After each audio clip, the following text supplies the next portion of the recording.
अर्धांगिनी है, अपने हमसे विवाह किया है। अरे कर्दम ऋषि बोले अच्छा देवी। देवभूति माता के शरीर को देखकर उन्होंने कहा कि तुमने मेरे लिए अपना सब कुछ त्याग दिया। माता का शरीर बहुत जर्जर हो गया, बाल लताओं में प्रवृत्त हो गए।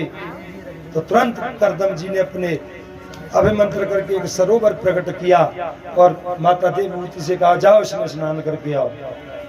माता देवभूति सरोवर में गई। कर्दम ऋषि ने अपनी भक्ति की शक्ति से 1000 कन्या प्रकट कर दी। वहां पे उन्होंने अच्छी तरह उद्घटन लगा लगा के हल्दी और वो मैया का स्नान कराया देवभूति माता का, और फिर उन्होंने हार श्रृंगार पहने। अब शनै शनै शनै शनै 9 बेटी हो गई। बेटा तो ये कभी नहीं हुआ, 9 बेटी हो गई। अब कर्दम जी को ध्यान आया, राम राम, हम तो कह रहे थे कि एक पुत्र हो जाए, एक संतान हो जाएगी तभी बाबा बन जाएंगे। यहाँ तो 9 हो गए। कर्दम फंस गए चक्र में। तुरंत झोला डंडा उठाया और चलने लगे। माता देवभूति ने चरण पकड़ लिए, महाराज कहाँ जा रहे हो? कर्दम ऋषि बोले देवी याद करो, हमने शर्त रखी थी कि हाँ महाराज याद है, पर ये तो बेटियां हैं, ये तो विवाह होकर अपने घर चली जाएंगी, फिर मेरा सहारा कौन बनेगा? तुरंत कर्दम ऋषि को याद आया, अरे देवी तुमने मुझे ध्यान दिला दिया। मैंने विवाह इस लोभ से किया था कि एक बार मुझसे भगवान ने कहा था कि कर्दम तुम विवाह करोगे तो मैं तुम्हारा पुत्र बन के आऊंगा। अरे देवी मुझे याद आ गया, तू तो साक्षात नारायण की जननी बनने वाली है। कर्दम मुनि जी रुक गए। इस बार माता देवभूति गर्भवती हुई तो उनके गर्भ में भगवान कपिल रूप में पधारे। बोले कपिल भगवान की जय, राधा रानी सरकार की जय, जय श्री राधे। अब जैसे ही कपिल भगवान प्रकट हुए तो कपिल भगवान के दिव्य दर्शनों के लिए विधाता ब्रह्मा आए। ब्रह्मा जी के साथ 9 बेटे, और नारद जी तो पहले से ही घुमक्कड़ थे, वो तो निकल गए किधर। अब 9 ऋषियों के साथ ब्रह्मा जी आए, भगवान का दर्शन किया। कर्दम ऋषि ने बड़ा स्वागत किया, भव्य। और जब जाने लगे तो ब्रह्मा जी बोले, वो कर्दम ऋषि बोले महाराज एक निवेदन करना चाहता हूँ। ब्रह्मा जी बोले बोलो।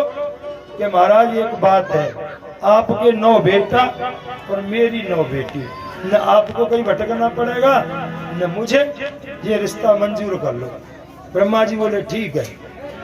इस तरह कर्दम जी ने अपनी 9 बेटियों का विवाह ब्रह्मा जी के 9 पुत्रों से किया। क्यों ब्रह्मा जी तो चाहते ही थे कि सृष्टि का विस्तार हो, तुरंत हाँ कर दी तो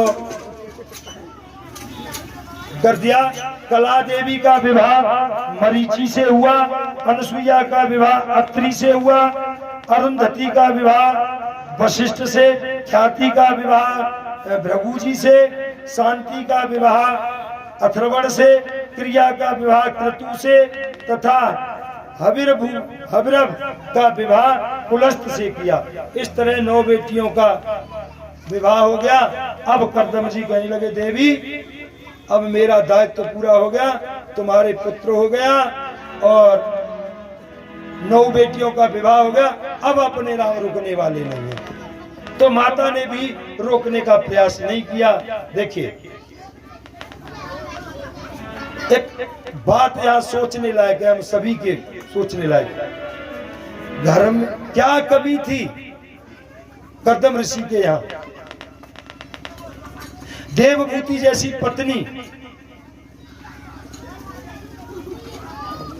कामक विमान, जो आज के विमानों की तरह नहीं कि पेट्रोल का जो संकल्प मात्र से चलता था, और कपिल भगवान जैसा बेटा, लेकिन फिर भी वैराग्य आ गया मन में। फिर भी मन में वैराग्य आ गया। और हम तो चाहे कितने बूढ़े हो जाएं, आसक्ति घर में से हटती नहीं है। बूढ़े है गए, चला फिरा भी नहीं जाता है, फिर भी आसक्ति घर में ही लगी रहती है। कोई कहता है बाबा भजन करो, हाँ ये किसी बिटिया नातनी थी, इसकी शादी और हो जाती, फिर क्या भजनी करना था। घर वाले इंतजार करते रहते कि कब मरे तब हम बिटिया का ब्याह करें, कहीं बीच में ही न लुढ़क ले। तुरंत निकल गए। अब आश्रम में माता देवभूति और कपिल भगवान दो शख्स। एक दिन माता देवभूति कपिल भगवान के पास आई और बोली, बेटा मैं एक